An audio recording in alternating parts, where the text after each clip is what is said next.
Cinema മേഖലയിൽ ഇപ്പോഴും നേരം വെളുത്തിട്ടില്ലാത്ത കുറേയേറെ വർഗ്ഗങ്ങളുണ്ട്. ഇരിക്കാൻ പറയുമ്പോൾ കിടന്നു കൊടുക്കുന്ന സ്ത്രീകളെയാണ് അവർക്ക് ആവശ്യം. എന്നാൽ പാർവതി തെരുവോരത്ത് റിൻസിയെ പോലെയുള്ള സ്ത്രീകളെയാണ് ഇന്ന് സമൂഹത്തിന് ആവശ്യം.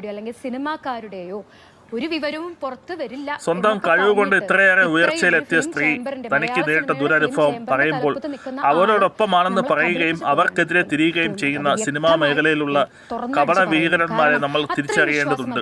ഞാൻ പരാതി നൽകാനേ തീരുമാനമുണ്ടായിരുന്നില്ല. ഒറ്റയ്ക്ക് നിന്നുകൊണ്ട് ആ വീഡിയോ ഇട്ട് എനിക്ക് പറയാനുള്ളത് പറയാൻ മാത്രമായിരുന്നു എൻ്റെ തീരുമാനം. ആൻഡ് ഇദ്ദേഹം കണക്ട് ചെയ്ത് പരാതി നൽകണം. ഞങ്ങൾ ഈ ഒരു പരാതിയുടെ പ്രൈവസി അല്ലെങ്കിൽ സീക്രസി ഞങ്ങൾ മെയിൻറ്റെയിൻ ചെയ്യും എന്ന് വാക്ക് തന്നതുകൊണ്ട് മാത്രമാണെങ്കിൽ പരാതി കൊടുക്കാം. അനുഭവിക്കുന്ന സ്ത്രീയാണ്. നടപടിയെടുക്കണം. അങ്ങനെ നടപടി എടുത്താലേ ഇയാളെ പോലെയുള്ള അവരുടെ സംസാരത്തിൽ നിന്ന് നമുക്ക് മനസ്സിലാക്കാൻ പറ്റും. പക്ഷേ ഇനി ഇവർക്ക് സിനിമയിൽ അവസരം കിട്ടുമെന്ന് സംശയമാണ്.